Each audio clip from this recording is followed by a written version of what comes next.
环球大战线深入世界最前线，全球各地观众朋友，大家好，我是叶思命。我们欢迎前资深外交官介文琪介大使。思命好，各位朋友大家好。时事评论员王尚志尚志哥。思命好，观众朋友大家好。资深媒体人彭华干干哥。思命好，大家好。好，观众朋友，今天节目一开始持续关心在中日的这一场外交上面的争议，导致日本现在的外交是连环失血。中日关系今天我们会关心到是否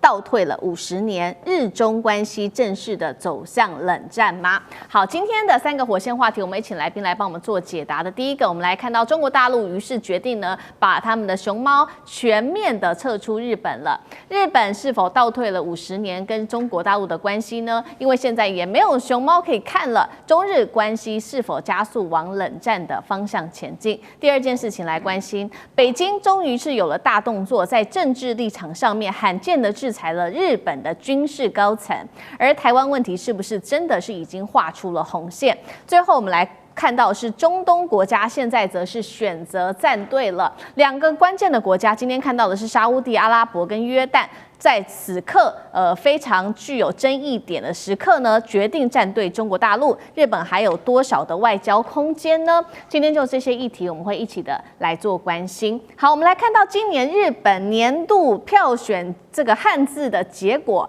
不是象征通膨的这个稻米的米这个字，也不是高物价的高。日本人选出的字是熊，表面上好像是因为近期呢熊害频传，而且山林失序，但是现在专家也做解读，现在日本人内心最深层的恐惧，恐怕就是中国大陆的大熊猫正式的要全面离开日本了。还记得吗？当时在上野动物园去年9月的时候，已经返还了2只的旅日猫熊，仅存的猫熊，我们来看到的是双胞胎，是已经还了。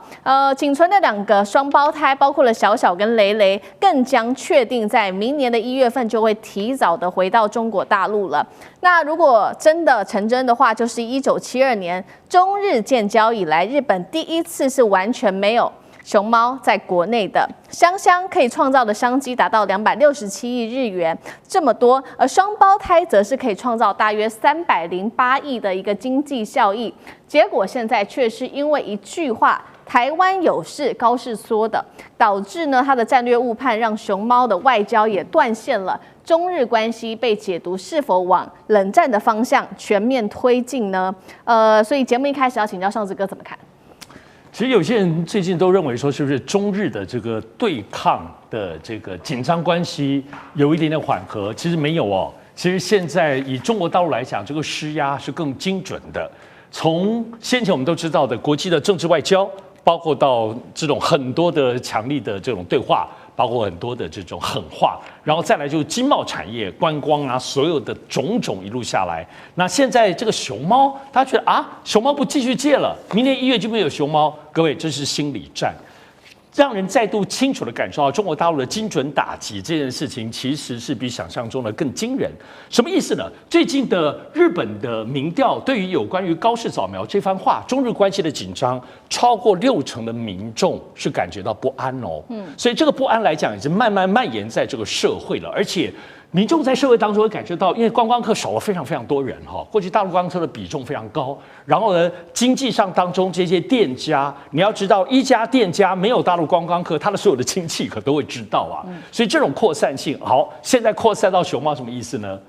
未来全日本的小孩都知道高市早苗的这番话所产生的中日关系的影响，所以这一波的从原来的政治外交到高层面经济产业，到现在对于社会心理的部分的压力，乃至到一般民众到最后小孩，这个部分是中国大陆直接在进行的。而且我们必须得说中国大陆现在在政治外交当中定调的部分，已经不再是你讲错话，而是你历史轴线当中这个军国主义的复苏这件事情，这句话不是一句话哦，不是只是社会而已，是整个问题是定调在历史。高市早苗现在是中日在2次大战之后历史的一个重要枢纽或者一个重大的罪人，潜台词是这样子。所以再加上经贸的部分观光，我们都知道，现在中国大陆是3月底之前所有的部分全部消停，包括航空公司，包括所有的旅行团。意思就是说，不管是今年跨年、春节，乃至到3月所谓的赏樱花季，全部都会受到影响。所以这一波打击下来会打击到一个点上，所以我们刚才讲，现在社会舆论可不只是骂而已，熊猫看不到这件事情的感受其实将会非常大。日本非常非常爱熊猫，日本对于熊猫的痴迷应该是全世界第1名啊，很难想象的。所以我们现在来看，还有包括最近以及待会会讨论到的有关于这个言情嘛，把它开始有个日本人当中个前右翼的军人当中很重要的人士说他是台独的相关者，日本人变成台独黑名单，这也是空前的。因为要知道，岩崎茂先前是高市早苗今年4月来台湾的时候，其实见赖清德的岩崎茂可是在现场，所以这里头有点就是敲山震虎的味道。所以这方面全面的影响性的扩大，我觉得中国大陆有备而来，这所有的招数都不是虚招，而且开始现在说你高市早苗是军国主义的这个的这个鬼魂又要重新起来，但是现在另外东西还没有扣上是什么？台独。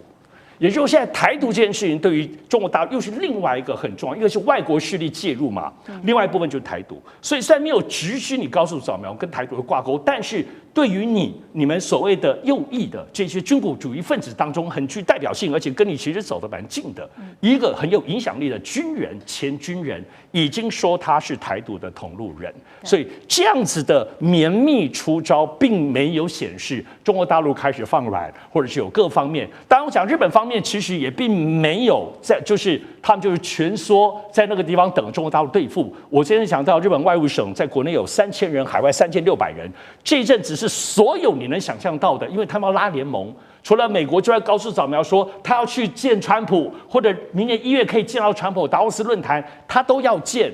就他会这样讲，表示川普没有要见他，所以他才喊话。除此之外，我刚刚讲外务省到处 G7 对法国也好，对欧洲其他的国家也好，都想尽办法在沟通电话本人去，希望他们能够跟日本站在一起，就这件事情上都能够挺日本。但是看得出来，欧美国家现在绝大多数都保持冷眼旁观。所以刚刚讲中国继续绵密的施压到细节，但日本也想尽办法在全球希望能够找到结盟，但看起来日本的做法是没有具体的实效的。好，确实，现在中国大陆对于日本有祭出了非常多的招数，除了警告他日本军国主义的复苏，同时也针对刚刚特别提到的台独的问题。这位刚刚上次哥帮我们特别提到的是日本前统合幕僚长岩崎茂，现在确定了大陆方面外交部公布的说会禁止他入境，因为理由是他勾结台独势力，严重干涉了中国大陆的内政。那这其实是近年来比较罕见的，大陆直接对日本的军事高层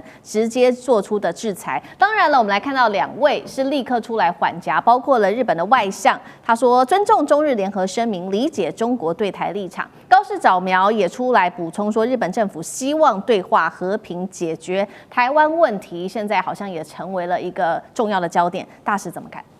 其实中国大陆在这个11月7号啊，这个高市早苗有关涉台的错误言论发出了以后，中国大陆要求高市早苗做的几件事，我当时就认为是标准很高的。第一个就是撤回错误言论，第二个就是认错纠偏。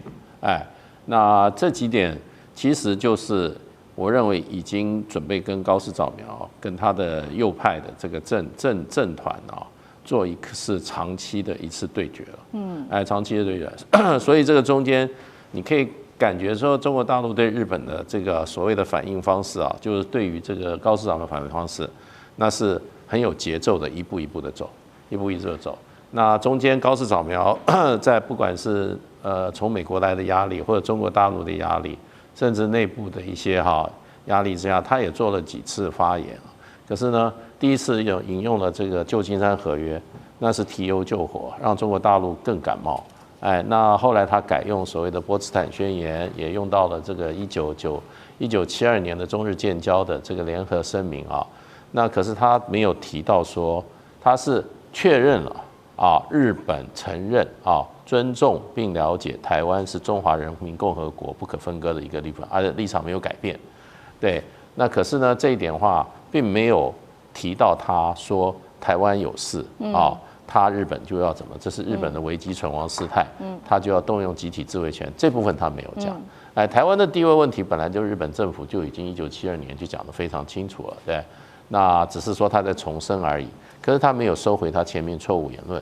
所以这个问题就没有解决，没有解决。中国大陆事实上对日本的做法化是在逐步的增压，现在一步来。最近有关的中日韩三边的这个部长级的会议啊，现在也都压的气氛非常的低。然后另外一方面，这个刚刚讲到熊猫的问题，大概是没有了。然后再接下来还有什么呢？还有就是说，最近中国大陆也通知在日的中国大陆公民啊，要重新就是说整理一下这些在日本的侨民身份要登记。然后呢，而且暗示就是说这些中日关系可能长期上是往负面的方向发展。那这是一个应变措施，如果发生什么这种意外或者说说紧急事件的话，那中国大陆为了保侨护侨那么他要有很多怎么讲？他有很多动作，所以他先做了一个整个清查，所以这些都变成就是说，其实中国大陆对日本来讲的话，我觉得这一次不是一次这个很短暂，或者说一次规模很小的一次对日本的一次回击，我认为是一种全面性。而且是长期的，那目标呢，就是要跟日本的军国主义崛起这个趋势来进行长期的斗争。那这里面的话，外交手段已经使用了，另外一方面就是军事手段也使用了，另外还有社会手段，还有就是经贸的手段，这些慢慢都在成型当中。所以呢，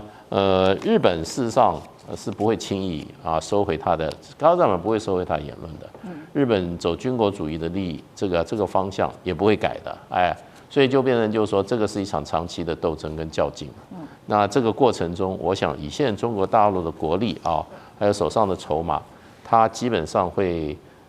用一种全面性的降低跟日本的关系，来不要去帮助日本这个国家的国力。还有呢，它的经济实力、它的外交、它的军事实力这个在长期逐渐往上成长，它是要基本上是要抑制日本的这个军国主义抬头的这整个大方向的以整体的发展。所以我觉得今天就是说，如果说还要期望中日关系在短期内或者说1-2年内会恢复到这个高市早苗发言前的那个状态。那是不切实际的，所以我觉得这个中国大陆已经化被动为主动了。那中日关系将来如果要能够回升的话，那就要看日本方面能够做出什么样的积极的动作了。好，中日关系现在看起来很可能是朝长期对抗的方向去走。不过，那其他国际社会，包括中日之间的盟友怎么反应呢？我们看到大国美国方面是冷眼旁观，那倒是中国大陆，我们看到是多了2个新朋友。这个是中东现在决定要来做表态支持大陆。2个国家，第一个是沙烏地阿拉伯，他们说坚持一中，反对外部干涉。第2个国家是约旦，外交部也表态了，台湾是中国不可分割的一部分。反观日本现在是不是逐渐的受到孤立？现在高市早苗有来自于内部的压力，也有来自于外部的压力，能撑得住吗？干哥怎么看？那个王毅他在12日到16日他就分别到3个国家：约旦、沙烏地阿拉伯